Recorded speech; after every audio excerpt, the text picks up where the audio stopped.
Welcome back to Champagne Football Round 22 review. Myself, Gary Rafferty and Chaz Samashonga. Today it's just the both of us. A wee bit of a reshifted schedule this week because Chaz and I have got quite a few things on personal-wise. Yep. So we had to make it a bit of earlier this week, so it's a Monday recording. But there's plenty of good guests coming up towards the end of the season that are locked in already.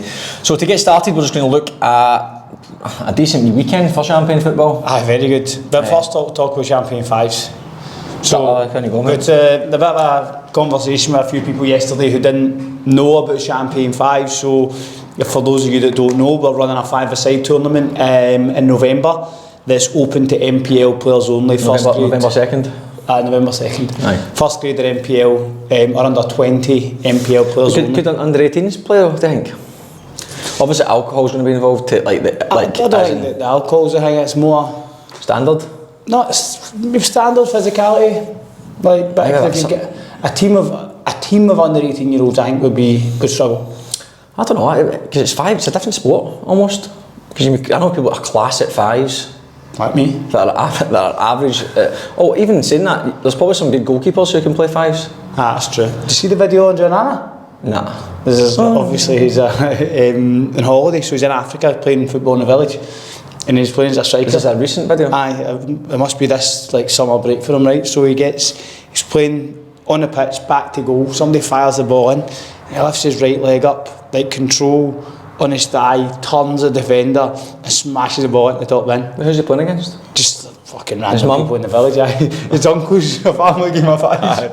Running him up. And he's all celebrating and all the wee kids are following him, man. Notice how he's knowing goals? I know. Needs to practice it. But that's just a wee bit of an answer. So Champagne Fives, November 2nd. Aye. So expressions of interest, guys. There's on Instagram, there's I like to register interest, so I think we've got 15 teams registered interest already, so anyone else 19. Oh fucking hell, look at us. 19 registered. Aye, so get your expressions of interest in if you're keen to play. There'll be a money prize, you'll probably want to know that. Money prize, NPL players, you can get any group of players you want, put together your best 5-a-side team, and we've got lots of things planned for it, but most importantly we need the players, we've got the referees, we've got the pitches, we've got a prize. We've got an organisation, just need you boys to sort out your teams, and then Chaz and myself will be in touch in July and we'll lock things in. But November 2nd, so you can enjoy a bit of off-season and then get started. We've got a wee bit of an after party locked in as well, so make sure you get a team in, just express interest, no massive commitment needed to start with, and then we can get in touch and speak to you on the phone. Alright, and then speaking of Champagne Fives, we've got Red Bull who are going to help us with the music for Champagne Fives amongst some other little goodies, but Red Bull have actually been pretty good to us so far. Aye, class. Very good to Chaz and I in Champagne Football. They took us as well as a couple of NPL boys yesterday to Champagne Red Bull Dance. What's it called? Don't know. Dance Your Style. Dance Your Style. A dance off in entertainment quarter, which is good. Yesterday had a free bar, which was lovely. Aye. I'm a wee bit dusty. I don't know how Dakota, Zach and Romero, I don't know how they've pulled up. How they pulled up or how much they kicked on. But good wee day for them, good for them to turn up as well, and had a good day out with a few beers with Red Bull, so thanks very much to Red Bull for that. I'd love to be good at dancing. But I'd actually love it. See, watching the people dancing, it's quality, man. Oh aye, the stand-up was good, man. But not going to happen, is it? Anyway, okay, so just quickly, I suppose Euros and Copa America, I'd be stupid not to mention, this is Monday, so England just snuck through with a belter of an overhead kick with Bellingham. If it was going to be anyone winning it, it'd be Bellingham. I obviously only just watched it just now, I saw the score, but it's his time just now, isn't it? Everything's just going his way. It's not got so many, they've got, obviously Bellingham's class, but Foden's class, Harry Kane's class, Declan Rice could be considered class as well. So I think for me, obviously Scotland fans going to be biased, don't want England to win it, but I actually like all these players, and I've seen that to you off air, but they're so crap to watch, man. It's so boring. You watch Spain, I actually look forward to watching Spain games. It's entertaining. I'm not expecting every team to be entertaining. It's knockout football, you need to qualify, but considering the quality they've got on their side, it's so boring to watch, so frustrating. I know obviously all the banter with Southgate just now. I think it's hard because the players all do so well for their teams. Like, so that's what you see them when they're allowed to attack, when they're allowed to go forward in numbers. Like as you say, the players are quality, but in that environment, they just look a shadow of themselves. It's crap, mate. Is it shite? It's shite. And they're in that stupid side of the group where it's Romania and don't get me wrong, Holland will be decent, Austria will be decent, Switzerland won't be easy, but I just can see them sneaking through to the final again. Don't say that. I can just see it happening. Anyway, the Copa America, Chaz, you've been watching a bit more than that than I have. I've been watching it, but not as much as I'd like to. So we've got Mexico went out this morning. Yep. They drew not on each, I think, and then tomorrow's actually quite a big day because America play Uruguay tomorrow. So Panama play Bolivia. So if Panama beat Bolivia, the USA have to beat Uruguay to qualify.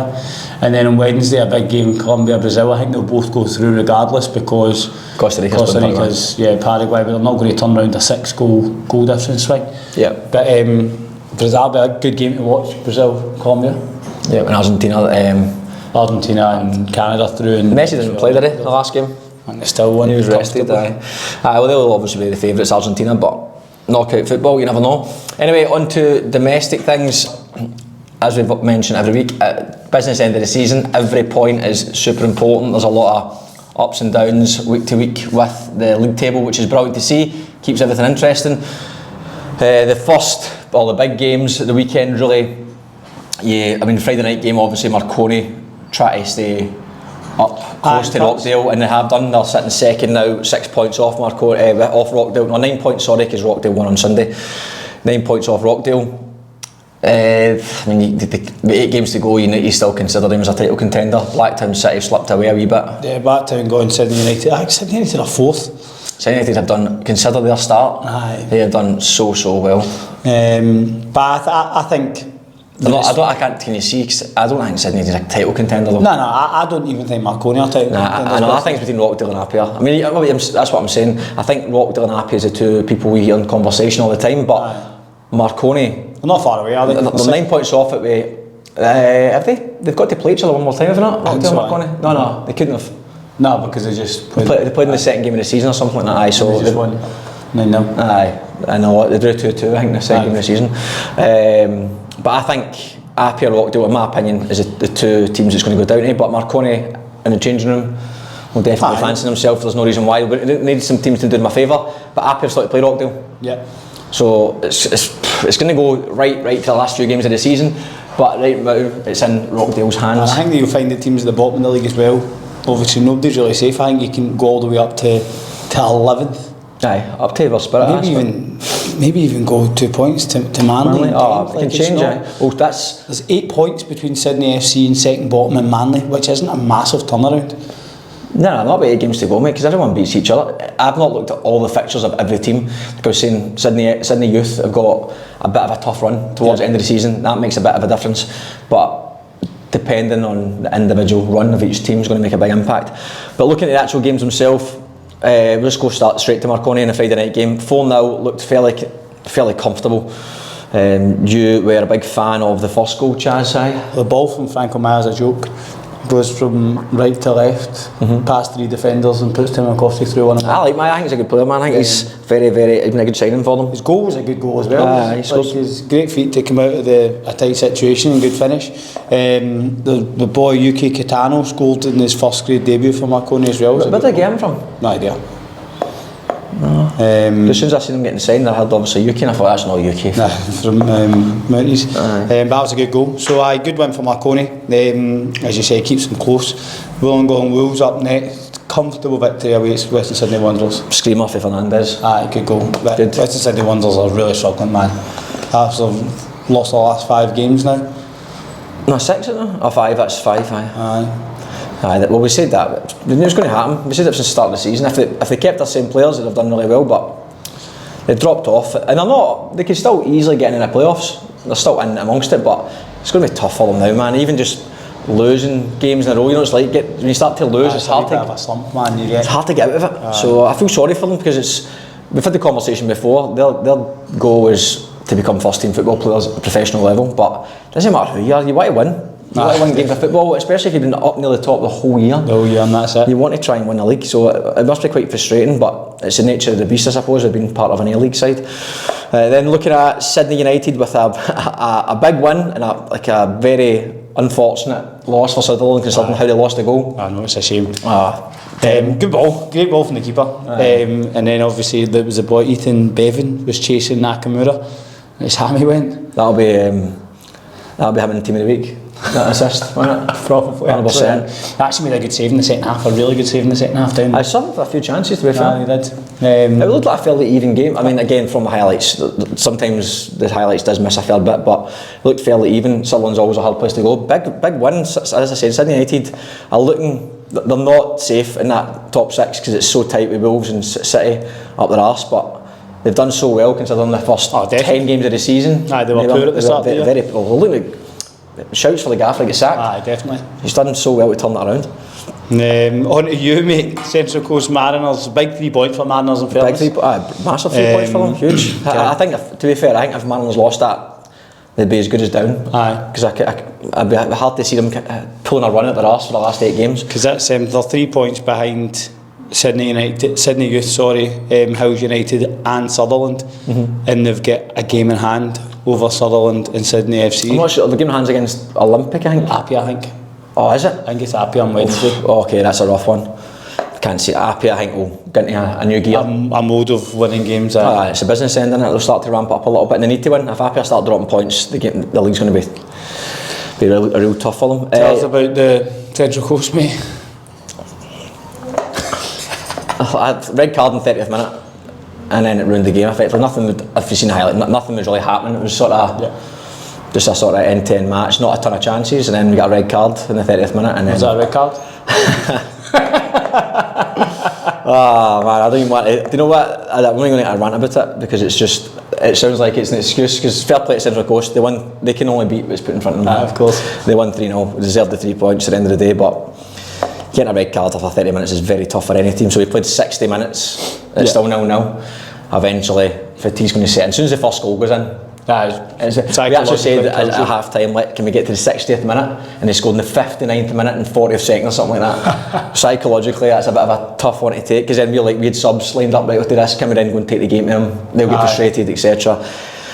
Again, like I said, nothing away from Central Coast, but a very, very poor decision from the referee for the red card. I think considering the linesman and the fourth official both disagreed with him and told him to consider changing his mind, and he refused to change it, and they probably had a better angle, especially the lino. Called it for being the last man when he was. I mean, it depends how you define the last man, but he's far away from the goal, facing away from the ball, not in control of the ball, with a recovering defender, with the goalkeeper coming out. It seemed very harsh. Foul, fair enough. You could even maybe stretch it to a yellow card if you wanted to, but to have a straight red, so harsh. But it ruined the game. That's the most frustrating thing because Central Coast could have went on and won the game still. Of course. It was a poor.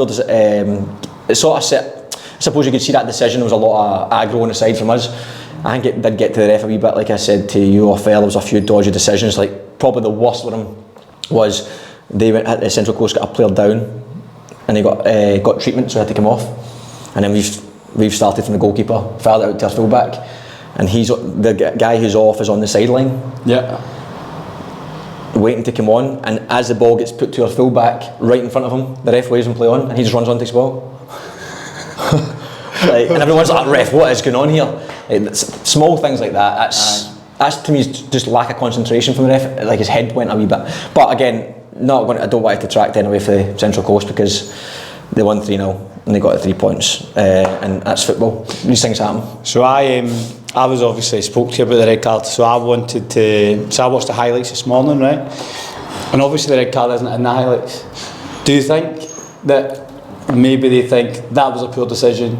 Because it's a big moment in game. If you're looking at highlights of a game, a sending off in 30 minutes is a highlight. Like that's an important factor in a game. So do you think that they've obviously looked at it and thought, oh shit, we don't want everyone to see that in the highlights? Because I had to go into the game to find it.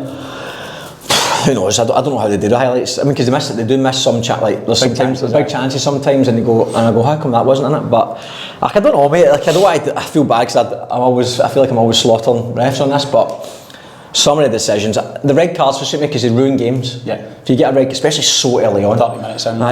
Just it frustrates me, inconsistency. We played Sutherland last week and Sutherland player got sent off for kicking the ball away, which second yellow I think it was. You could argue yes, no, whatever. Sutherland will be disappointed with it, but then like people kick the ball away all the time, and sometimes it's yellow, sometimes it's not. It's just the inconsistencies that's frustrating. But it's NPL football. I'm not expecting to get a FIFA grade unbelievable referee, but the simple things like I think you shouldn't be so. The amount of red cards we've seen so far this season, we shouldn't be so quick to give red cards. Do you know? I think with the A-League and the Women's A-League not on, a lot of the referees actually are. I don't know It's how. called FIFA grade referees because. Oh, look, there might be. As I said, I don't know enough about the referees. I just know the red card record throughout the whole league, and even NPL too. You have to look at each one individual to say yes or no, but there's a lot of very sceptical ones. Like there might be yellow cards. But 100%. Like what we deem as red cards now? Because it has a huge impact on the game of football. I think that's the biggest question is what's deemed the red card. Because if they're given for similar things and as you say it's consistent across the board, then people are aware of what's a red card and what's not. We can talk about it all day, and I'm sure everyone's got their opinion on officials, and there's emotion involved, and there's bias involved, and there's all sorts of it. So that's what it is. Fair play to Central Coast. They got to 3 points. They made it tight down the bottom, and that's them potentially, if they can pull out a result against Apia, they'd be level with Sutherland, Hills, and Sydney FC. They would actually go third bottom. They'd be level with 4 teams on 18 points. Just in looking at the goal difference, if they were to win, they would actually have a good jump. But there you go, that's Central Coast. And in Apia, big win, brilliant goal for Jack Stewart, absolute screamer. Loves a long range strike, Jackie. Great strike, Jackie boy. In the game at 2-0, do you see the Conor Quilligan?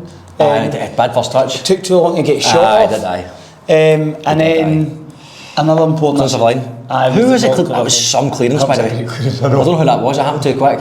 No, because it was they get caught playing out. It was I don't know what they were trying to do, but because if your game goes 2-1 or 2-2 potentially with those 2 chances, still fancy Apia though. You do, but it's a very very different game. It's a lot less comfortable. St George probably sitting a wee bit at that point, but I thought Apia looked pretty ruthless. Rory Jordan nearly stitched. That was the Conor Quilligan, was it not? That's the one he set up, Conor Quilligan. Jordan.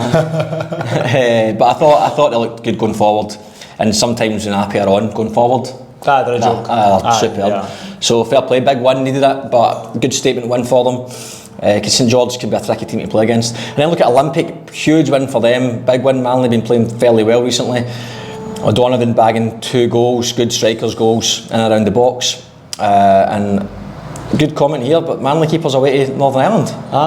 Who's he away? Don't know, it was just because they're going on trial in Northern Ireland. I don't know who with. Okay, well good luck mate, all the best. Hopefully you can get a bit of joy. Sorted, but yeah, good win for Olympic. Olympic an outside bet to, if they can win their game in hand, to maybe at least push, give themselves something to fight for the last 7 or 8 games in that playoffs. They're only 5 points off. Because they definitely could. Again, depends on who's playing who, but it keeps it interesting. I think that you've pretty much got a split in the league. You've got the top 3, then like 4 to 9, and then it's like 10 downwards. So there's lots to play for every team, which is what we want. And then Blacktown, that was a cracking game. Big win for St George City, but really disappointing for Blacktown. They've had a poor run of form, 1-5. I don't even know what the 6th game was. I'm going to assume they won that, but 1-5 games. Disappointing. We 1-0 with 10 minutes to go, 11 minutes to go, and they had a few chances. Jack O'Brien missed a good chance 1-on-1. Yep, that was early on as well. That was early on. I had to put the game to bed. There's a few big chances I thought they had, but fair play to St George City. Two good goals towards the end. 2 good goals. Two goals near the end of the game. Costa Petratis popped up again. He's been playing well recently. I think they're a funny team, St George. Like they lost 4-3 to us. With 10 men. They're disappointed. You look at that. They'll be sitting in 5th ahead of Blacktown. Oh, wow. It's crazy, like how up and down a bit, probably lacking a little bit of consistency, but they're in the mix for playoffs. I'm sure at the start of the season, that'd be one of the goals. Can we get in a playoff position? So we'll see how they go. Blacktown, I'm a wee bit surprised at because I think they've got a really good side, especially going forward. Arguably one of the best forward lines in the league. They're away at Sydney United. That'll be a big game. Blacktown can jump them, can't they? Or Sydney can pull away. So it'll be interesting to see how that one goes. And then lastly, looking at Sunday, Rockdale. battered Hills, to be fair. Euro was on fire, scored a hat-trick. And fair play to Bay. Antonio's making his 100th appearance for Rockdale, which is great. Missed a bit of a sitter. Big time. He didn't mention that in the social media. But fair play to him. That's always a nice thing for any player making that many appearances. So good on you, mate. And then Euro has made himself tied at the top of NPL top goal scorer with Mitch Cross, who we'll get on to later on, both on 25 goals. But Rockdale's still top of the table on 50 points. 53 points, apologies, and they are 9 points ahead of Marconi and 10 points ahead of Appia, but Appia have 2 games in hand and they've still to play each other. So all to play for in NPL 1, and then we're moving on to NPL 2, Chaz. Mount Druitt with another win. Beat Rydalmere 4-3. They were 3-0 up at half time. Andre Martin scored again. Jaros Mendy double, and Daniel Wong made it 5 minutes into the second half. 75th minute. Rydalmere pull one back. I saw that, aye, they nearly came back at the end, didn't they? So they pull one back from the spot, then they've scored again, I think in the 88th minute, and then Isaac gets sent off. Did he, aye? But supposedly it was mistaken identity. Oh, fuck's sake. So it was the big, I don't know how, right? So don't tell me it was a black guy or something. No, not that bad. But one of the centre backs, Nicolas, like this big, and Isaac's obviously small. But I suppose Nicolas should have got sent off, but they've given the red card to Isaac, and it's obviously setting back a wee bit. But they scored a third in the 95th minute, but it was a wee bit too late to complete the comeback. We lost 3-0 to Spartans. How did Timoteo play? No, he did not. No. But he was there, but he never played. We were shite, to be honest. We were terrible. Spartans were better, deserved to win. I think we just came off the back of beating Rydalmere 6-0, and we just don't know if we thought it was going to be easy or we just never turned up. Never played go Spartans as well. The pitch isn't great, is it? I know, mate, but see that you don't mind playing shite, but we just never really worked that hard. There was all the things in the game that should be a given. We didn't do well enough, so I deserve victory for Spartans. Dulwich Hill, big point against MacArthur Rams, considering they were 3-1 down going into the last 10 minutes. Mackay Tarat and Nathan Sampson both scored, so I reckon it was 2 headers. Bulls beat Tigers 2-1 to keep close in the heels of Mount Druitt. So now Mount Druitt in 2 points. So before the game, Bulls were top of the league. Yeah, that's right. They played early. That's right, I seen that. So it's a 2-horse race now for that as well, because Hakoah dropped. Hakoah lost. They get battered, isn't it? Against the Raiders. Surprise is alright, isn't it? Some of us picked ST Raiders too. But look at the form. I know. But ST Raiders, to be fair, seem to have turned the corner. They've won. Unbeaten. They've lost 1 in 5. Aye, so they've picked up as the season's going on. The Mountain Druitt and Mountain Druitt have been pretty relentless. Aye. So the two of them. I mean, look. Recently, Bulls. I thought Bulls. We said earlier on in the season they were like sneaking wins. It was like 1-0 or whatever else. But Mountain Druitt just every week just seem to pull up with a win. And it's hard to keep winning, isn't it? You can do it the whole year, but now is when it really matters. The last 8 games of the season, and Bulls will fancy themselves obviously being that A-League side. It'll be interesting. Oh, have they? Aye. Oh, brilliant, man. Where did Bulls play their home games? Denver. Oh, do they? Aye, they used to be United. When then that'll be? Do you know when that is now? No, it's towards the end. Interesting. But it'll be at Poppendale Park as opposed to. So, it'll be a Saturday night, won't it? It'll be 7 o'clock Saturday night. Aye, that'd be good to get me watch. It'll be on YouTube probably, won't it? Aye, it'll be the match. That'll be a good game. Well, that'll be a good game. The Rockdale Appia game will be a good game. Definitely. So there'll be plenty to play for. Brilliant. Bulls beat Tigers 2-1. In Alliance beat Berries 4-2. In Alliance were 4-0 up. Ahmed Talib scored an Ollie Green hat-trick. Berry scored 2 goals in the last 50 minutes of the game. Boyrig picked up all 3 points at Hope Nepean. Daniel Bitar with the only goal of the game. He's a good player, Daniel Bitar. Yes, just on the stroke of half time, 45th minute he scored. And Bankstown City battered Dunbar 5-0. Dunbar are on struggle street. I think they're going to go down. Think so? I think Nepean will stay up. I think Nepean might be the playoff. But I can't. Oh, that's right, the second bottom. I can't see. Mate, you think of NPL 3, right? Think of Mounties or Newcastle Jets or who else is Bankstown United. They could all definitely beat Dunbar on the peen. I know, 100%. You'd probably argue a lot. How many Mounties players would get into Dunbar's first team? Probably most of them. True. So I think Dunbar are down now. I think they're just at a point where they're just losing games like 2, 3, 4 every week without scoring goals. And they've lost some players as well. I think one of their players went to Spartans, and I read something, someone else has left from them to go to another team in NPL. We've only scored 19 goals all year. Aye. Conceded 50. By some margin. Dulwich Hill is the only team who similarly has lost a lot of goals. No, they've just scored an extra 13. Goals, mate. Goals are the big ones, isn't it? You need a goal scorer in any of these leagues. Okay, cool. So maybe Garang scored twice. Did he? Aye. Not yourself, big man. Off the bench, and it was 1-0 at half time, and then scored 4 goals in the second half. Brilliant. NPL 3, Mitch Cross and our 2 goals. Blacktown United beat Claysville 3-0. Mounties lost 1-0 to Jets.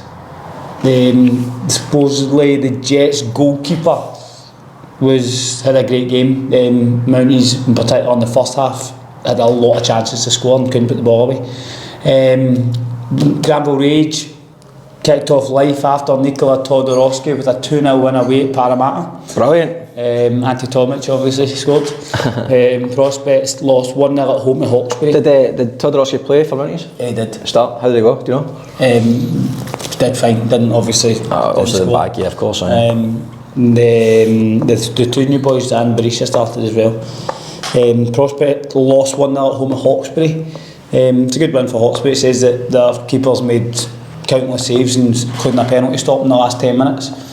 And Takuma Hirano scored a hat-trick for Inner West Hawks. They beat South Coast Flames 3-0. That's a good result, isn't it? That is very away. Sydney United lost. Sydney University lost 2-1 to Central Coast United, and Fraser Park battered Camden Tigers 5-0. That's some score as well. Fraser Park. Nicolosi left Fraser Park and went to Dunbar. Oh, did he? I saw that in the thingy.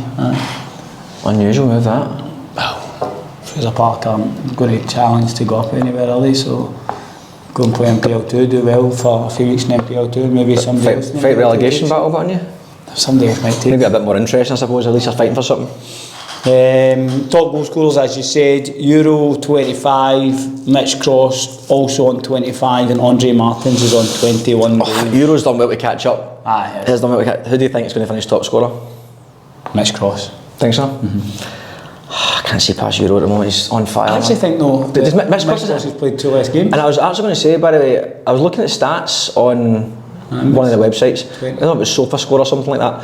And don't trust SofaScore. SofaScore said Perko was at St George. And it also says Chalakin's the highest rated player in NPL. One of the boys at Pelicanos was mentioned saying that Chalakin's got shares in SofaScore, I think. I think if I'm Gibson, did you say Gibson's away to? It's in trial at Queen's Park. Okay, that's fair play. Good luck to you, mate. I don't think, does Mitch Cross hit pens?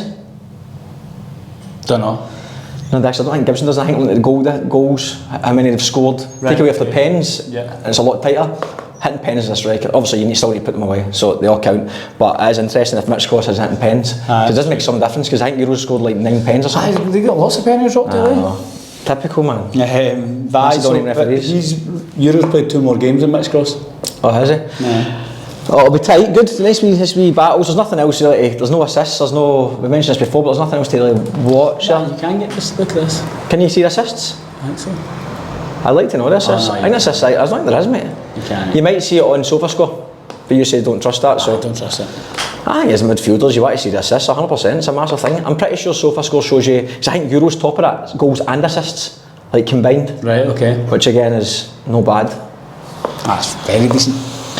Okay, just a quick mention to BN Sports for supporting the podcast. We've obviously mentioned Red Bull, which hopefully will have some more future things happening with, of course, Champagne Fives. Remember, Champagne Fives, express your interest at Champagne Football Show Instagram. It'll take you less than 30 seconds to put your name and email address in, and then we'll get in touch with you. It should be a cracking day out. Plenty happening, but make sure you do it so you don't miss out on one of the 18 spots that are going to be available.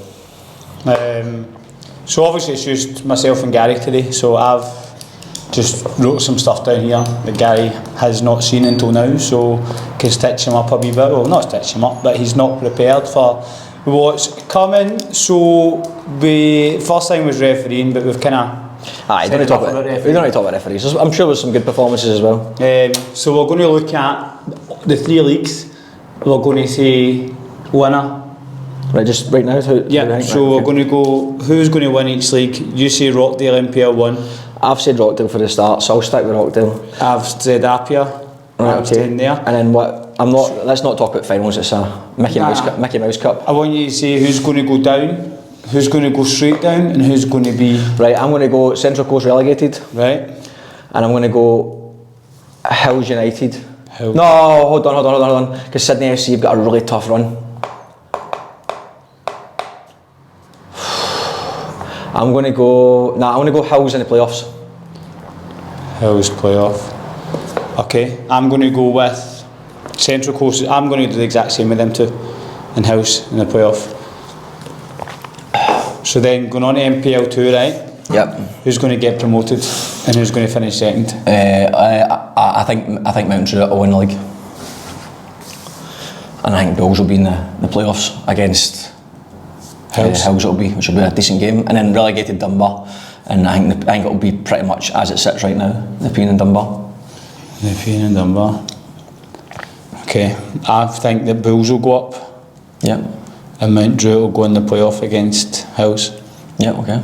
And then NPL 3, you got that league up? Yeah, it's the next one. I reckon Dunbar as well to go down. Yep. I fancy Jets to go up. I think this is a year they're 9 points clear. Jets to go up? Aye, straight up. Who do you think will finish second? I'm going to say, it's tight, but I'm going to say, but Stanmore Hawks have done so well. I know. So well. I want to go Mounties. I'm going to go Mounties as well. I think Todorowski's a good signing. I think he'll get some goals, and there's still a long way to go. I fancy Mounties. Max is right. If we go here, don't go through every single match. I just want to see, because I just want to see actually if Mounties still have to play Blacktown United as well. They do. The 20th of July. Oh, that'd be a good game as well. There's still a lot to play for, but I'll go Mounties. And Mounties as well. So pretty similar, except Bulls and Mount Druitt other way about. And then the bottom Sydney Uni. Sydney, there's nothing to go down for, is there? Sydney Uni will finish, but it's still no ideal, is it? Finishing bottom of the league.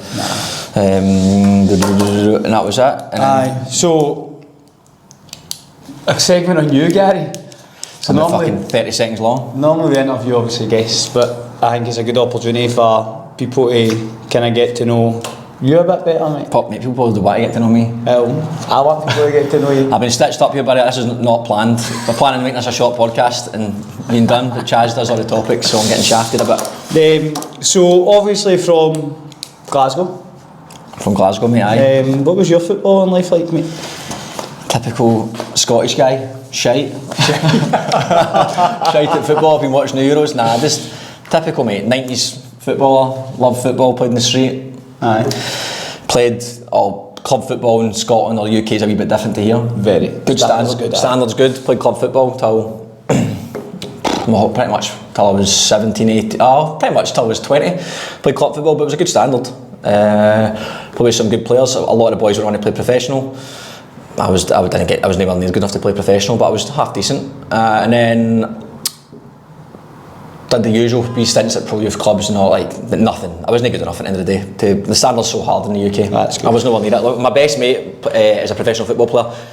Just retired this year. Played for 20 odd years at professional level. In the Championship in Scotland, in League One, been in the playoff finals in Wembley and all that. So I've always had a good barometer. Yeah. For what a good football player is actually. Mm-hmm. So I've always known I'm nowhere near him. So you're kidding yourself on sort of thing. So then I went to America. I've mentioned a few times. When I was 20. I was 20, I think, at the time. Went to America on a scholarship. Was there for 2021. Went to scholarship. Was there for 4 years, obviously, when I met you, and then came over here. How did that come about? Coming over here. My current wife.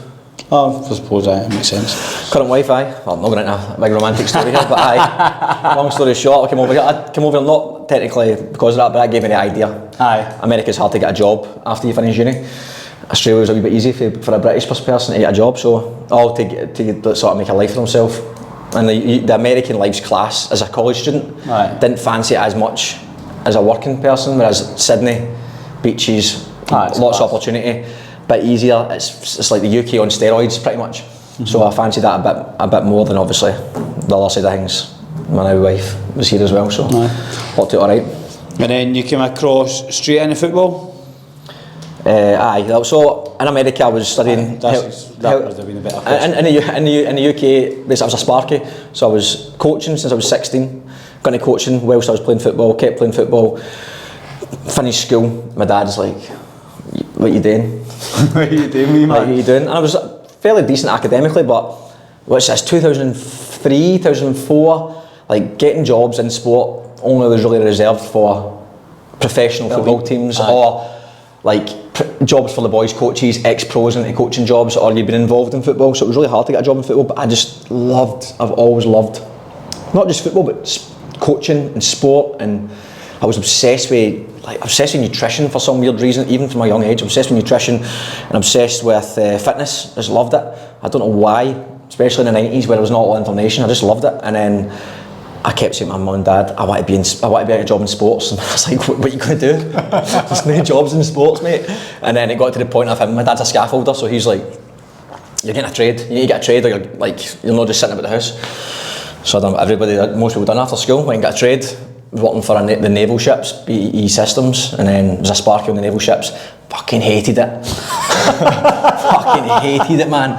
And then, but I done it for 2 years, and eventually I just got to the point, I'm like, this is not for me, man. And I knew I had to make a decision, stay or leave. And then I wanted to be a dietitian, sports dietitian.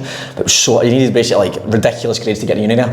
But it was like a pathway you could go to like college to do a sports coaching degree, but it was actually a football coaching degree. Right, okay. But it was its focus on coaching. And the guy who ran it was actually the Rangers youth coach at the time, a guy called Drew Todd.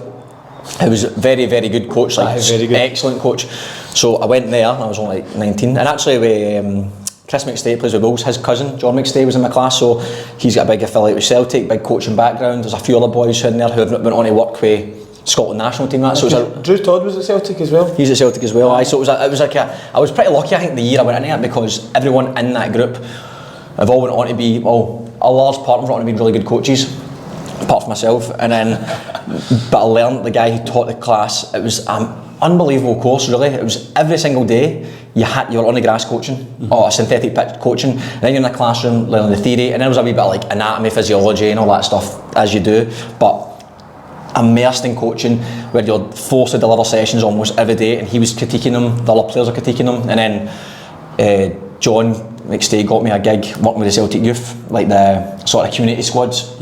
So again, got me in the door there, working with the SFA. So I got immersed in coaching quite early on, from 16 years old up to 20. I'd done a lot of coaching hours, ran events for the SFA, coaching events.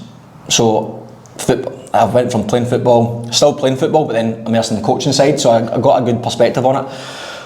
But I still needed to make money. I still needed a job, and I was a waiter at that time. That was fun, but being a waiter's class, good money, tips. But you'd get a lot of tips in the UK, and then obviously I had out at the weekends, big drinking courts in the UK, so I loved a wee bit of a party at the weekend. And a great squad of boys football wise. Standard was good. Like it was West of Scotland. There's no point getting into details because half the people listening nobody have a clue. But it was the West of Scotland League, which was good. It was like Harmony Row, Campsie Blackwatch. Good teams. So very good teams in Glasgow. In Scotland in general, those teams tend to do very well. I played with a team called Dumbarton Ackies, and then yes, the scholarship came up. Fancied that because I knew if I went to America, I could. The way the American system worked was you can basically just start a degree of choice effectively. So I thought, brilliant, I can get my dietitian degree. But then obviously I had to consider scholarship financing between academic athleticism, because that's how it all gets weighed up, and they were giving me fuck all for either. I'm joking. Academics weighed quite a lot. Football wise, I done alright. And then we obviously went for that. It was like a trial thing, wasn't it? It was through an agency, and then Chaz and I were actually playing in this. Oh, we were playing against each other. Against each other, and I scored 7 goals. No, playing against each other, did alright, and then at the end of the trial, some guy came in and just says, Chaz, I'm a stronger Gary Rafferty, and called out another lad. David Coulter, who was a cracking player as well, and says, I say it as well as Chaz, and then took us out and says, look, there's an opportunity to come in. He's going to America with you boys. He wants to build a team around British lads. Would you be keen to be it's the first time they've got a football programme there. They've got other sports, but they want to build a football programme around a core of British players. The guy who ran the team was a Scouser, and he played under Bill Shankly, which was quite interesting. We knew obviously that he's got a good football brain, so we went there, took a crack at that, and then played football there for 2 years actually, and then I went to Nebraska and played there for 2 years. First 2 years was brilliant, but then I had hip surgery, kind of killed me a wee bit, but I had the best time of my life. Aye. Class. Football, I trained full-time football, obviously in America, with a Scottish accent. Aye, outstanding. Shooting fish in a barrel, and superb. I would recommend it to every person who's young enough to go and do it. Get a degree in what you want. I done health and human performance, done a degree, played football full-time, got super fit.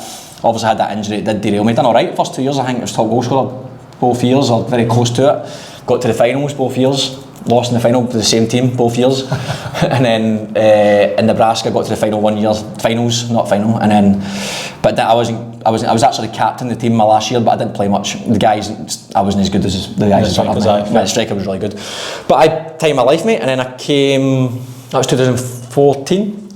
Like I said, wanted to be in sports. That's all I wanted to do, and I had a decision to make to stay in America, because when I was there, I was doing like coaching. Football coaching, but also doing like working with like in a gym, like they've got the wrestling team, the basketball team, so I got immersed in all the different, the S&C side of things. So then I was like, well, if I'm going to get a job in America, you basically get 1 year in America after the degree to work in the field that you studied in, which is good. But then I was like, at that point I was 25. I was like, fuck. Yeah, I've had a brilliant time. I've partied, I've been on spring break, I've played football, I've met all these people, but I need to get a job now. I thought if I work there for full time in America and then they turn around and say to me, no green card. No green card, I'm back to square one again. Aye. So then the option came to come to Sydney. And then basically I'd actually decided to stay and do my master's degree in America and work as an assistant coach, and they'd pay for it.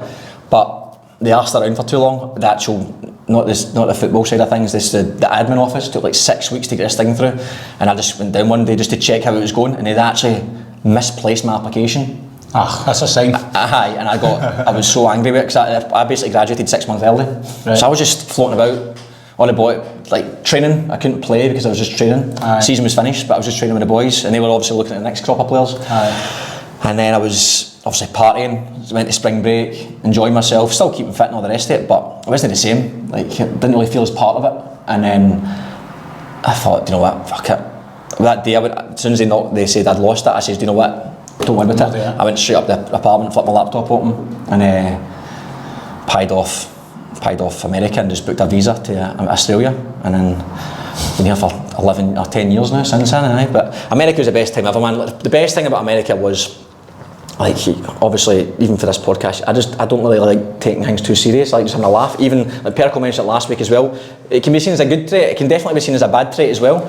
But depends. Obviously, that's why I need to be careful on who I work with, because some people might think I'm taking the piss, but you know I do take what I do serious. Of course. But my persona naturally is, and it's probably because my dad's very. My dad just makes a joke about everything. He's done it my whole life, and in Scotland, everyone slags each other.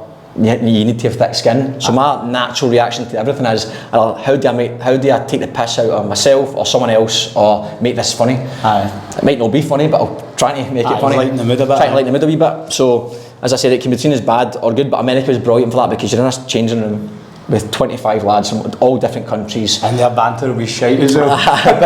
but it's just if you complete freedom, nobody's like they're not staying with your mum and dad. Of course. Like, obviously you're all got your degree and you've got studies and it's hard and you're trying to play football and the rest of it, but it's just a laugh. You're all living together in a dorm. It's good as well, because you learn a lot in terms of life things. Like, you need to, obviously you'll make your own food, and you need to go and do your shopping and all these things, and it's I think that side of it is what people don't really like. If you're looking outside, you go on a scholarship and it's a jolly, which some of it is. But ultimately, I think you learn a lot of good life skills from it.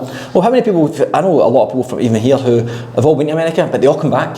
They go for a year or two and come back. It's too hard. Homesick or whatever it might be. It is hard. It's very hard for people, and obviously there's a lot of boys in NPL and A-League and all the rest of it who, like Peter mentioned that when he was here, like going over feeling homesick and that. It's very tricky, and I think some of those younger players who want to aspire and be professionals, I had no intention of going over there going, I'm going to be a football player. Aye. A lot of players go over there for scholarships thinking, I can try and be a football player and get my way into the system. I knew I was never going to be a professional football player. I knew I can actually pay for my education here, be debt free, play football full time, get super fit, life experience. I can have the whole American thing and still play football. To me it was a dream.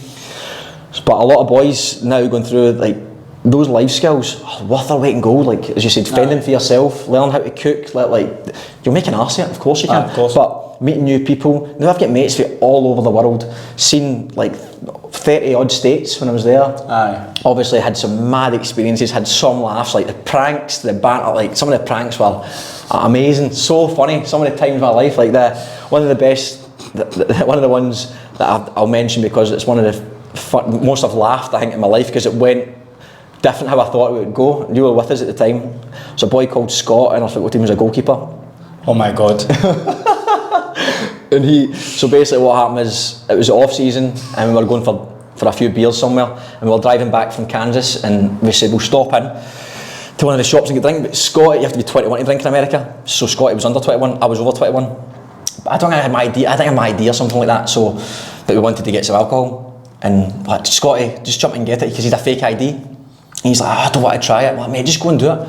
So anyway, he goes into this liquor store and gets whatever he gets, creates a beer.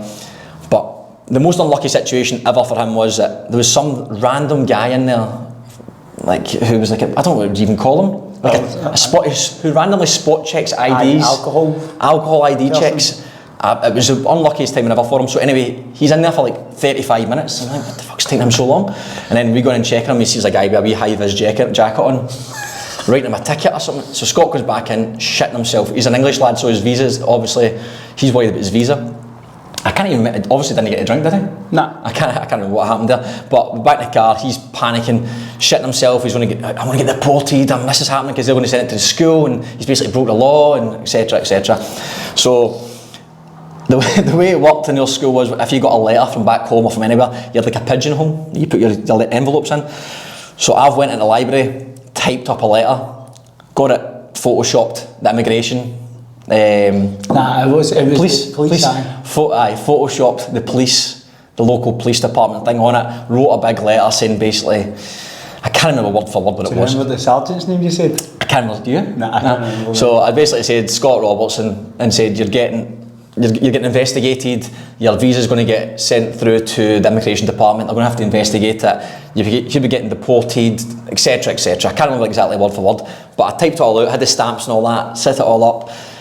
So, but you're not allowed to put something in someone else's pigeonhole. There's like a wee receptionist woman who'd monitor it. So she was quite old, and Chaz and I sort of sweet talked her into, we told her that it was a Valentine. Aye. We told her that some girl in the school loved Scotty and she wanted that, can you put this letter in his, and she's like, oh okay, she's obviously an old romantic. She's like, oh that's cute, yeah, I'll put this letter in his envelope. So we got it in this envelope, in his pigeonhole.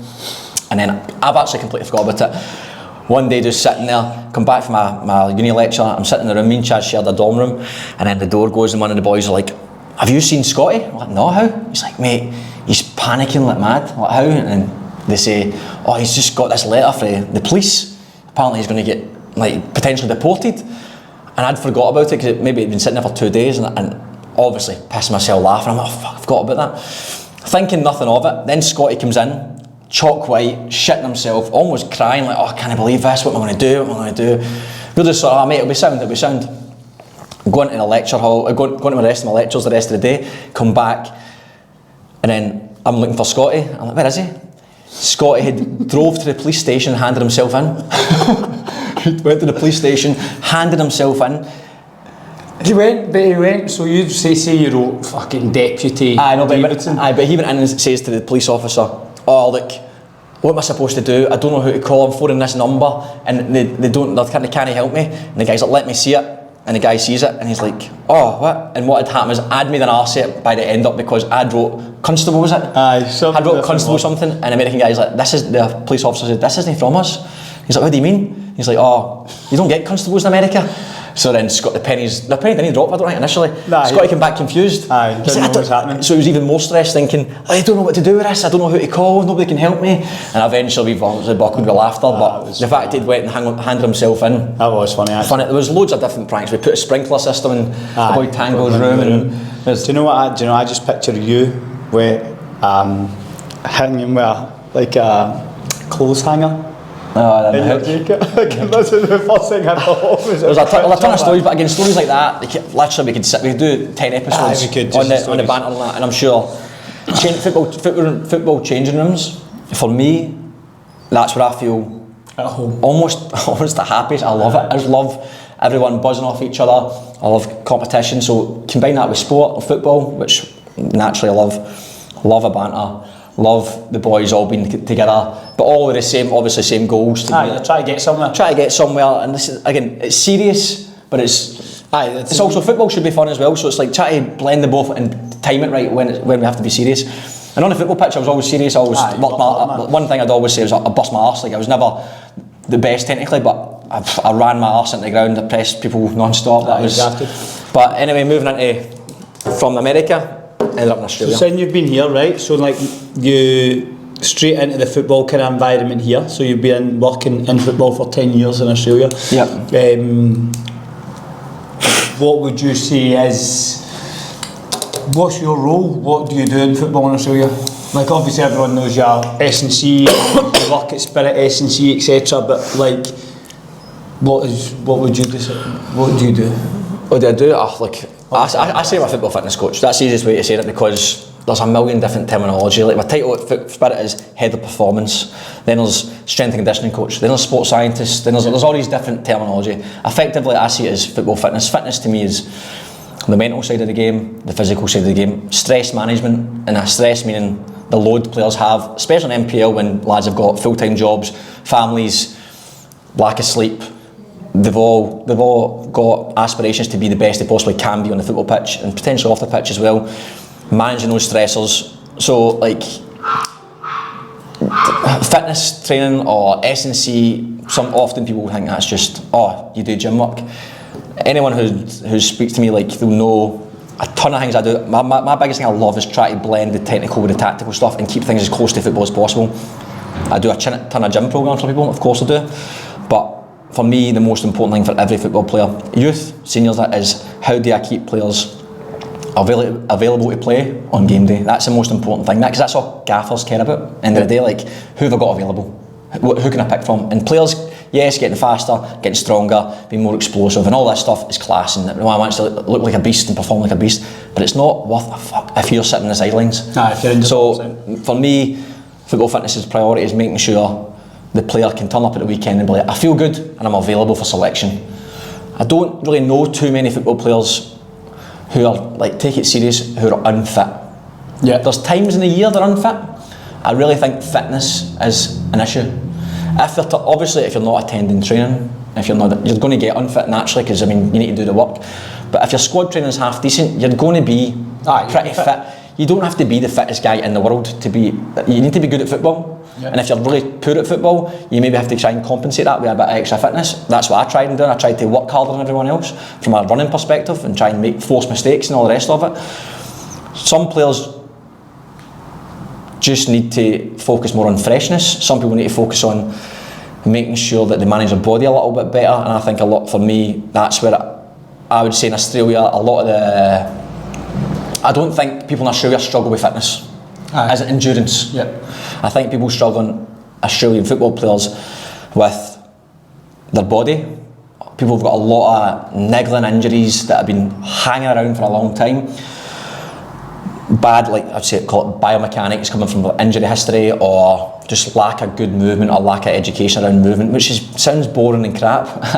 But like, I've worked with a lot of players in NPL. Some of them I don't talk about because they don't want to talk about it, they don't want to mess up with our clubs and all the rest of it, but some players who have missed pre-seasons or carrying niggling injuries for years, and just with tweaking a few things, their whole body changes in terms of confidence in their body, because they can't run that, don't feel as sharp, but really it's just that little niggle in their ankle that's been bothering them for years and years and years, and it's a simple fix sometimes, or like it's a 6-week fix in their body, or it's nutrition, or it's managing their sleep, or it's going, do you know what, they're doing everything right, but maybe just shift these days around so you're fresh, because you're turning up on a Saturday and you're burst because you're a labourer and you're carrying a wheelbarrow 5 days a week, and then you're trying to go to the gym 3 days a week, and then you've got a kid at home, and all these things are stacking up on top of it, and it's helping players with that side of things. I think that's where I've found the most values came from, working with players. I think everyone wants to get fitter, faster, stronger, bigger, better, all the rest of it, but I think a lot of the low-hanging fruits for football players in Australia,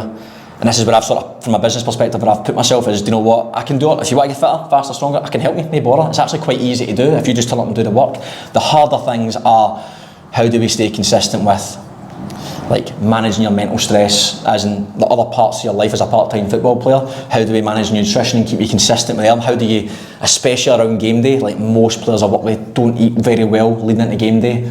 Game day I don't touch as much because people have got their own individual routines, but leading into game day, players don't tend to eat very well, not by choice, it's sometimes just lack of education or maybe just a little bit of guidance. Most people's gym programmes are shite. That's just the reality. And again, they're not doing anything, nobody wants to do a shite gym programme, it's just misinformation or overwhelm. They just get too much information. Like my problem in the 90s and 2000s was I didn't have the information. There was not enough, and now there's too much. Now there's so much, but people don't know what to do. Like, I read this, but I read that as well, and this said this, and often it's just going back to some really basic stuff. People are following glorified bodybuilding programmes, or they're following CrossFit plans, or they're doing nothing at all. Or they're just doing it at the wrong time. They're doing the right thing, but they're doing it too close to game day or too much volume. And there's a lot of questions, and there's S&C coaches and sports scientists who still debate this stuff. So I would never expect a football player who is not interested in it to know it. So I think there's a lot of value in really low-hanging fruits and keeping things simple for football players.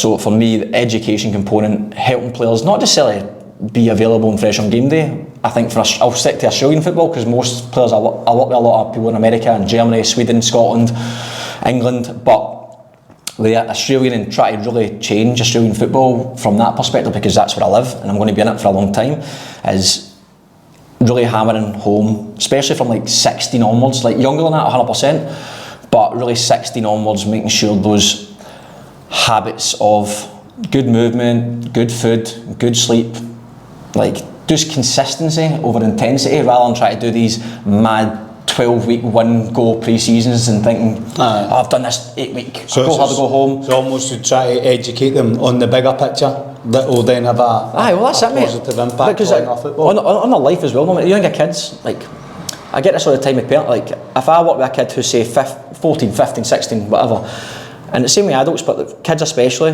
they'll do something for like 6 weeks, and yes, they'll get fitter, of course, they'll get stronger, they'll get more confident, because they've never done it before, so naturally they're doing something they haven't done before, they'll get better. But probably the most important thing is, the parent said, you know what, actually, rather than being on his iPad, he's now out the back doing a bit of doing stretching, or he's doing some pull-ups, or he's doing some squats, or he's playing with the ball at the back garden, they're doing something else. Or when he wakes up in the morning, we don't have to make his breakfast anymore, he's got some recipes you gave him, he's making, I mean, they're talking like toast and beans, or like oats, like really simple things, but again, those lead into the habits that even adults to this day struggle with, like, how do I cook a healthy meal, what does a healthy meal look like, when they sleep, what's habits before bed. If you get kids not being on their iPads or phones right before bed, kids waking up and being in school with more mental clarity, more energy, having better moods about their household, and probably the biggest one is kids are waking up having not a big breakfast, not because of the parents, it's because everything's maybe a little bit rushed, or that the kids are petulant, don't want breakfast, they'll go to school all day, tired, whatever, then they'll get to, right from school, have to go straight to football, small gap, can't really have a big meal.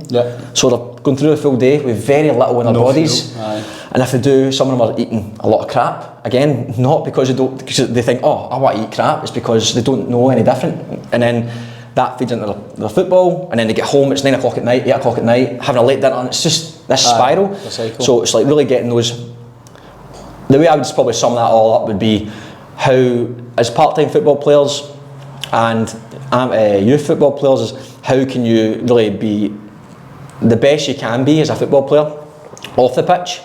Best you can be, off the pitch. So your family life, work life, energy, how you look. So look good, feel good, pain free, mental clarity. So you're smashing it in work or whatever else it is.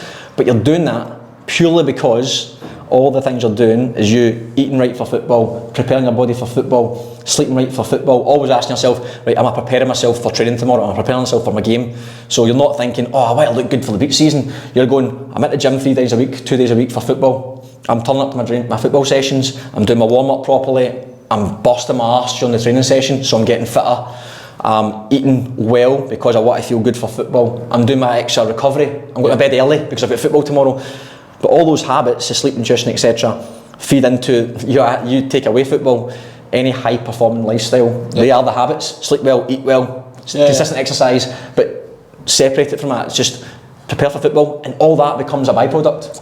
And you just get, especially for kids, because they love football, if you can get that as their inspiration as opposed to, you need to eat your vegetables. And that's their habits at a young age. It's then habits it's easier to maintain as opposed to try to develop when you are 20, 21, 22, 23. It's things that are already instilled in you. So I think for me that's, I suppose, where I went, when I first got here, mate, I came here 2014, didn't have a job, didn't have a fucking clue what I was going to do. And I said to myself, well, mostly what you go and pick berries if you have to go and get a visa. So you get a 1 year visa. If you want a second year, you have to go up to Whip and go and pick berries. I was like, I can't, man, I'm 25, I can't go and pick berries. I said, I'm going to get a visa. If I don't get a 4 year visa, a working visa in the next 6 months, I'm going to pack it in. And my dad said me, just talk to every day. And I went up to Olympic Park. I was living in Bondi Junction. I went up to Olympic Park for 3 weeks in a row. And I watched the GWS Giants train from the side.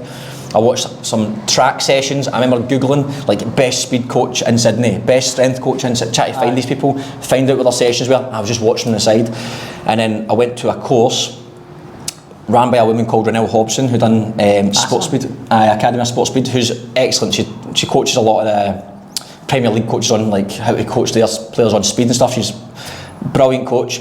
And she was running a course, and I asked her if I could go and shadow her, and she was amazing. And to this day, I always say to people, she's one person who was really important for me when I first got here, because she probably didn't know she was being important. She was probably just helping me out, but she let me come every Saturday. I think it was a Wednesday. I'd go in. She was working with a netball team, and then she was working with track athletes, and some footballers would come and do some sprint training, and I'd just watch her. She helped me, showed me she would get people to do things again, and show me the right way. And then from there, she's like, actually, look, there's actually a guy who's got a football academy. So then I went there, managed to get myself into a coaching gig initially, build some trust that I wasn't just going to fuck off. Yeah. Got a visa there, done S&C there and that's where Jordi Figon was there. Yeah. Bay's wee brother was there. Connor was there. Perry was there. Perry Mastakis was there. So Perko was one of the coaches. Yeah. So Perko was a coach, Perry was a coach. Yeah. You were a coach. So you're the goalkeeper coach. Perry and Perko were the technical coaches. I was doing S&C in the gym, and we had some good football players there full time. So that was a good experience for me. And then that was for me, that was what I had to do to try and I think I've told this in a different story to someone else, but I lived in Bondi Junction. It was $350 a week for my rent. I was getting paid about, $400 a week. I was doing stupid hours, leaving my house at 5 in the morning, getting a train to Lidcombe, getting a sprint train to Olympic Park. I had one session from 6:30 till 7:30, nothing until 4 p.m. or 3 p.m. or something, but I couldn't go home because it was just too long a journey. So all I did was go to other sessions, watch them, read books, listen to podcasts. I didn't know what I was doing. I was just here, and then done that for so long. Mate, all I ate, my cupboard was basically oats, tuna, peanut butter, milk, bread. That's all. And I went to the gym, ate fucking stacks. I'd buy big bags of pasta for $2. I was living on the bread line pretty much, literally the bread line, and then went to eventually got my visa, and obviously there's a minimum salary I had to get for that visa, and that helped. But for 4 or 5 months, mate, all I did was shadow people, read books, podcast. Not because I was like, I want to go and be a different person. It was because I just had to kill time. And I was like, well, if I have to get a job here, I'm going to have to graft my arse off. And there was a lot of other people other than Renelle who helped me as well, who were superb. And that's why now I get a wee bit frustrated talking. I speak to a lot of coaches. I ran a free internship programme for a year. When I ran a gym in Sydenham for 4 years. It wasn't my gym, but I ran it for someone else. It was for football players. And I remember we did an internship programme for a year, completely free, and I ran it. It was like 3 hours a week. They'd come, they'd learn about S&C for football and all the rest of it. And there was so many coaches there who they literally just wanted an A-League gig. They didn't want to go and work coaching. They wanted to go straight in. They finished uni and want a full-time job. I'm like, my God, I've also been coaching for like 16 years. Still on hardly. At this point, I still wasn't earning a lot of money. I'm like, I've done the under 60s, under 8s, under 10s. The technical side, went to these daft gala days for years. And birthday parties, bubble soccer and sports events and dealing with done all sorts of stuff. And in the background, still doing my degree, doing all these courses, spending a lot of money on mentorships and education and internships. And I'm still not at the level I want to go. And you've just finished uni. You're 19 and you want to go straight into this full-time gig, or 23, whatever. And that's one thing that frustrated me. But then COVID happened, stopped in that gym, packed all that in, and then just said to run my own business. Class? That's been me for 4 years. 4 years running my own business, Football Fitness AU. And you've got some wonderful clients like me.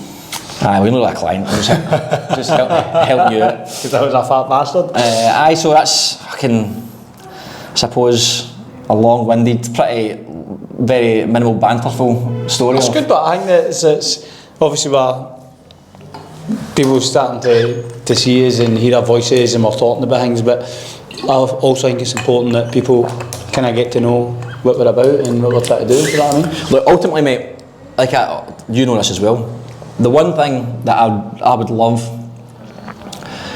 it's easier said than done, the biggest lowest hanging fruit in Australia, what I've seen, is the youth. Yeah. For me, I think, I work with mostly seniors now, but I had spent a lot of time with youth, and I don't think it's improved. I'm not going to speak from the technical and tactical side, that's not my thing, but from the physical side and the education standpoint, seeing kids come to me at 16, 17, 18 and not have a clue, it annoys me. It annoys me to think you've been in football with an NPL good side, clubs, good clubs, bad clubs, whatever clubs, and it's hard to say what a good club and bad club is, because there could be clubs who are not really seen as a top NPL one side, but they've got some great coaches, they're ran very, very well. So to see kids come to 16, 17, 18, they've never been taught the basics of movement or nutrition habits or speed. Like, really, I'm even asking anyone to be anything unbelievable, but to not even be aware of terminology or conversations, I just think it puts them at a huge disadvantage, because effectively they're relying on getting to senior football and then learning it. In my opinion, when you get to senior football, you have to be ready for senior football, and not enough players are. And a lot of players who go from Australia, especially to the UK, the first thing they'll say to you is, everyone's so physical over there. And everyone's so physical over there because they're doing it from a young age. They're just in a physical environment. It's not the biggest part of the game, of course not. Technical and tactical is always the biggest part of the game. Skill is king. Game intelligence is going to be the difference. You could be skinny, weak and crap when I say the physical side of the game. Yep. But if you're an absolute wizard with the ball, you're going to be a very effective football player. But if you can have both, or not everyone's going to be a wizard, because people always go, oh, what about this player? And they'll name like an elite football player. I'm like, mate, if you play like him, you can wire in. But remember, to think that these guys aren't eating well or sleeping well or going to the gym a couple of times or looking after the body, you're deluded. Because it's not on their social media, of course they're fucking doing it. Maybe 15 years ago, 20 years ago, it didn't happen as much. But now every single person is doing it. Yeah. So for me, the big thing would be, how do we improve the youth education surrounding it? And I think it's a really low-hanging fruit. It's something that we spoke about a lot off air.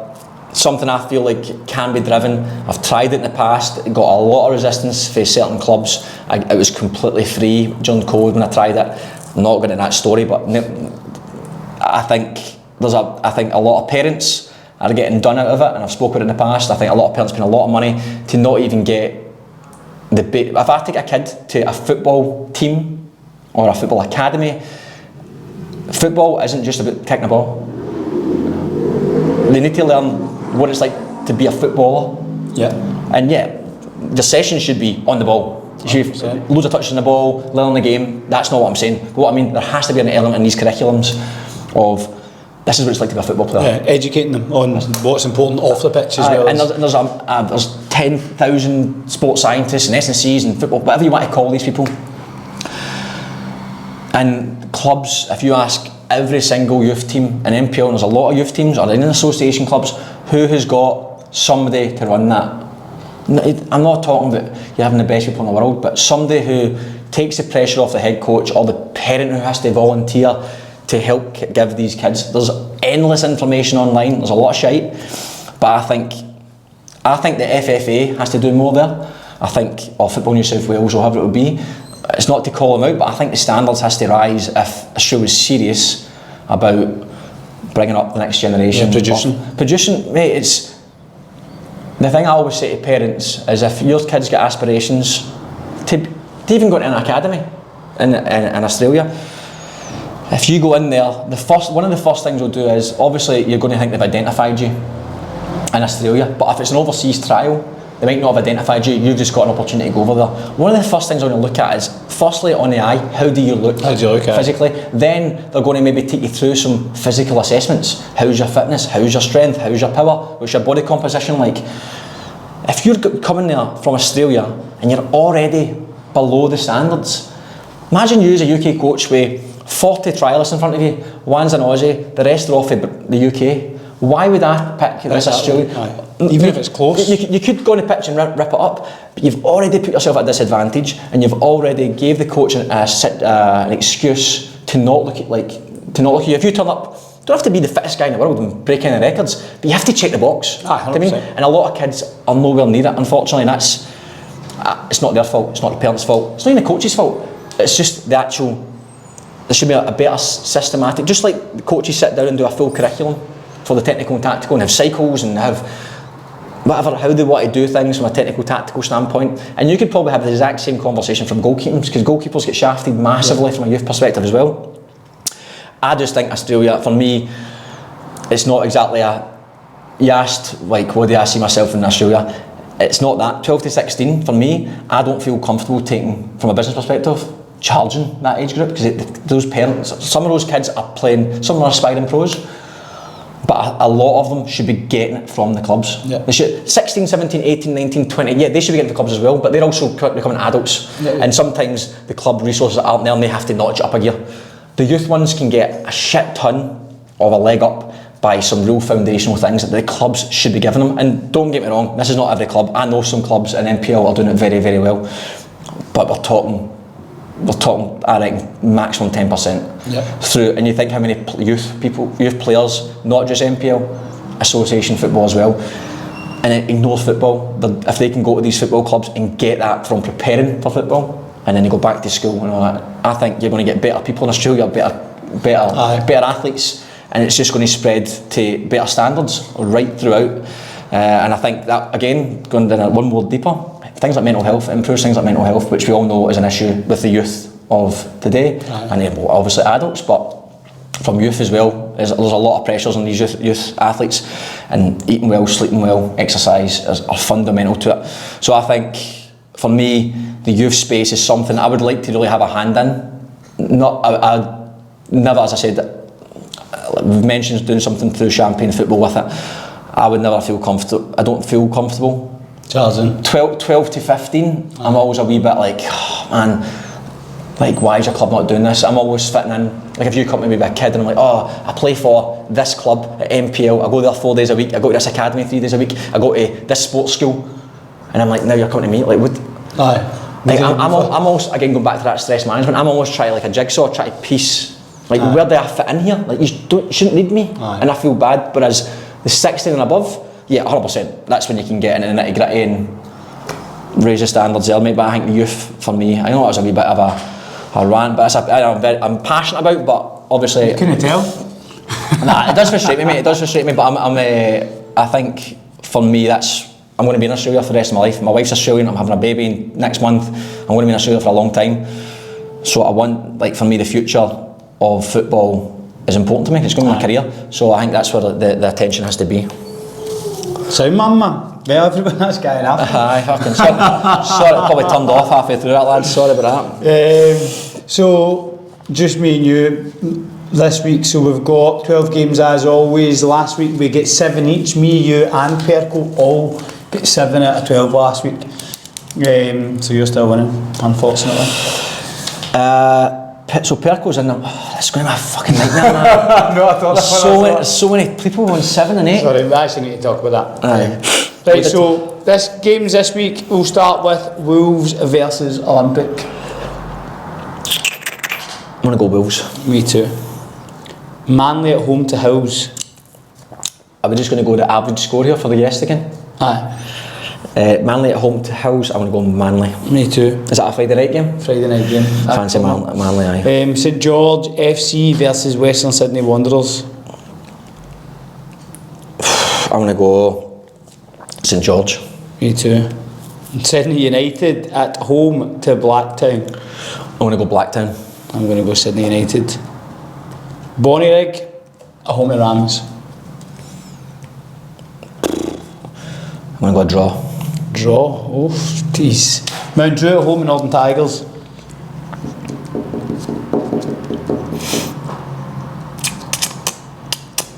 I'm going to go Mount Druitt. Me and all. Hakoah at home to Rydomere. Hakoah, Rydomere are very poor. I'm going to go Rydomere. What? Yep. I think Hakoah will... They've not conceded, like, Rydomere's conceded 10 goals in 2 games? In 2 games. Oh my god. Dunbar at home in Alliance. In Alliance. Me too. Bankstown United at home to Jets. That'll be a good game. That'll be a good game. I fancy Jets. I fancy Bankstown. Mounties at home to Inner West Hawks. That's another good game. I know I might go with this Friday night. Because Emma's away to Scotland, isn't she? So I'll just be sitting in the house. Where's that getting played? At Mounties. Oh, I'm moving house on Friday. Aye. But I'll be doing that way. Cool. Potentially. Okay, cool. I'm going to go Mounties. Me too. Central Coast United at home to South Coast Flames. I've got no idea, mate. Is that classed as a derby? That's 2 closest teams. No, maybe Newcastle's closer, I don't know. I'll go a draw. I've went a draw, no? not got a clue with that one. Hawkesbury at home to Hurstville Zagreb. They've not got big Connors away. He's in Ireland, isn't he? Ireland, aye. Hawkesbury. I've went Hawkesbury, no. Quite similar this week. Hard place to go. Right, sound my man. And then we've got 8 rounds left. Right, aye, 8 games left. Are we going to do any episodes for the finals? Aye, we need to do some episodes of finals. Well, we've got a couple we've already penciled in some people. No dates confirmed though. Yeah, we've got... So as we go towards the end of the season, we'll obviously look at potentially having multiple guests. Actually, if there's anyone listening to Sutherland Sharks, get in touch with us. We'd love to get someone from Sutherland on. We don't know who listens to it, to be honest, from which team. We know some people, but from different teams, but we don't know from what teams and who listens. And Hills. I've not had anyone from Hills either. And Hills. Obviously, the A-League teams, if anyone's wondering, the A-League teams, we would love to have people on for the A-League teams, but we have been conscious of we don't know their situation. And what they can and can't say. I don't want to stitch anyone up and then... Exactly. They've got a professional contract on the line. It's never going to be that bad. But if anyone from the A-League club feels comfortable coming on, fucking get in touch. We'll get you on 100%. But we've not had anyone from Hills and Sutherland from NPL 1. So please get in touch. We'd love to get you on before we get to the Blacktown. We've got potentially someone penciled in for the Blacktown City NPL 2 as well. But then as we get towards like round 28, 29, we'll be looking at some crossovers with teams who are going for the league. Leagues and big games. So maybe a Marconi or an Appy or a Rockdale, depending on who's where. And then we'll be the referee, we'll get into a square goal. Aye, we'll do a square goal in the middle of the park, aye. Cool. Right, thanks very much for listening, and please do us a favour and click the subscribe button to YouTube if you're watching on YouTube, and click the subscribe button. Every download, every watch, every follow makes a massive difference to you, so thanks so much for listening, and we'll see you soon. Cheers. Done.